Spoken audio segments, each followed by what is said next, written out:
Ассалаумағалейкум, құрметті ағайын. Домбыра тартқыларыңыз келсе, мынау оңай әдіс арқылы тарттыруларыңызға болады. Бар болғаны мына сандарды санап табасыздар. 0 мен 7, 0 мен 3. Домбыраның пернесінен тек санап табасыздар. Барлығы дайын тұр.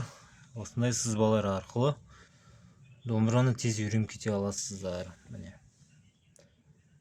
Кездесерміз біз әлі проблема жоқ. Түрлі арман әні бар. Қалай тарту керек, барлығы жазылған. Міне осындай қағазында жібереміз. Кім алғысы келеді, ал жазып жіберіңіздер. Неге әні, армандастар әні.